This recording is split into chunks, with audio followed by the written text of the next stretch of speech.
সকালবেলায় ভাবলাম কি করবো, তারপরে একটু আমাদের কাকার কাছে চলে গেলাম। কাকা বললো যে বাড়ি যাবো, আমাকে এটা করে আবার কি দিয়ে এটা করে বললো যে বাড়ি চলে যেতে, বাড়িতে চলে এলাম। দিয়ে খানিকক্ষণ বসে থাকার পর দেখি বাবা আবার এসে হাজির এখানে।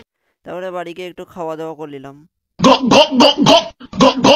তারপরে খাওয়া দাওয়া শেষে আবার কাকাদের বাড়ি চলে এলাম, ভাবলাম কি করবো। তারপর দেখি বাবা ছাগল ছানাটা এখানে। তা কাকা বললো এক জায়গায় যাবো চ, যে আস্তে আস্তে আমাদের এখানে কদিন পর মেলা আছে, তো সবাই যদি যদি চাও দেখতে আসতে পারো আমাদের এখানে।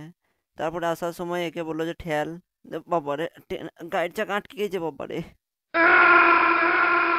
তারপরে ও পাটাকে ধুই নিল, তারপরে আমাদেরকে এসে এখানে বসতে বললো খানিকক্ষণ। দিয়ে কি করবো, দুজন বসেই ছিলাম। এই 2-3 অপেক্ষা করার পর এই আজুরা মাছগুলো আমাদেরকে দিয়ে দিলে, আই মিন ঝুড়া মাছগুলো। দিয়ে বললো যে এত সুন্দর রাস্তাতে চ। দিয়ে এসে আমাদের এই অবস্থা হয়ে গেল, কি দেখতেই পাচ্ছ। তারপরে এত বড় নদীতে এসে একটু হাত পা ধুয়ে নিলাম।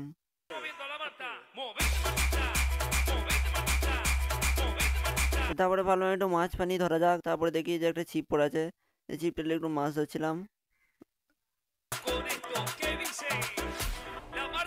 মাছ পেয়েছি বাবারে। তারপরে আসার সময় এর সাথে দেখা করে আমি আমার বড় সড়ো লরিটাকে নিয়ে আসছিলাম, দেখতে পাচ্ছ টানতে আর পারছি না বাবারে। এই আবার খেপামাগড়ি করছে দেখো। দিয়ে তারপরে আস্তে আস্তে দেখতে পাচ্ছ কেমনভাবে আসছি। তারপরে একে বললাম একটু ঠেল, আমাকে সাহায্য কর, আমি একাই চালাতে পারছি না। দেখো ঠেলে চেয়ে পড়লো। তারপরে আবার কি তা করতে করতে আমাদের এখানে গাড়িটা দাঁড় করানো ছিল। তারপরে ওকে বললাম আর একটু ঠেল, দেখো একটু ঠেলে দিচ্ছিল জোর।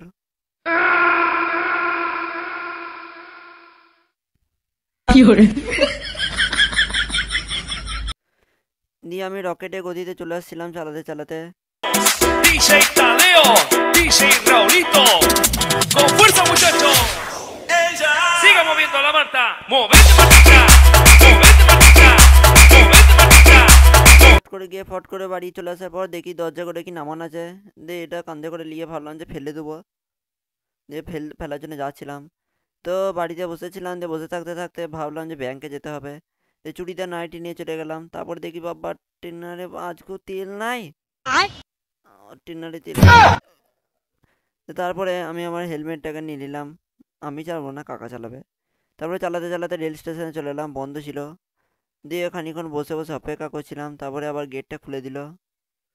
দিয়ে পালিয়ে আসছিলাম ব্যাংক। দিয়ে রকেটের গতিতে আসছিল বাবারে। দিয়ে ব্যাংকে চলে এলাম এখানে। 2 hours later. দিয়ে ব্যাংকের কাজ শেষ হয়ে আবার বেরিয়ে এলাম। দিয়ে কাকা বললো চ এক জায়গায় যাবো, আমি বললাম কোথায়, বললে চ না, ঠিক আছে। দিয়ে এখানে চলে এলাম। আবার কি দিয়ে কাকা বললো আমাকে ওটা বিড়ালের অফিস। দিয়ে তারপরে বাড়ি আসছিলাম, তারপরে দেখি রেলগেট বন্ধ, অনেক জাম, দেখতেই পাচ্ছ কতটা জাম। দিয়ে বসে বসে একটু চুলটা ঠিক করছিলাম। দিয়ে গাড়ির সামনে বসে এদিক সেদিক ভিডিও পানি করছিলাম। তো ব্লগারদের যেটা কাজ সেটাই করছিলাম আর কি। দিয়ে একটু ক্যামেরাটা করছিলাম, দেখলাম কেমন কি লাগে নিজের মুখটা, একটু খব্বিস খব্বিস লাগছে তো। তারপরে গেটটা খুলে দিল, দেখো কতটা জাম দেখতেই পাচ্ছ, অনেকটাই জাম। এটা হলো বলছি রেল স্টেশন। তো বাই বাই গাইস, আজকে এ পর্যন্তই, আবার পরে ভিডিও দেখা হচ্ছে। তোমরা বেশি বেশি করে লাইক সাবস্ক্রাইব করো।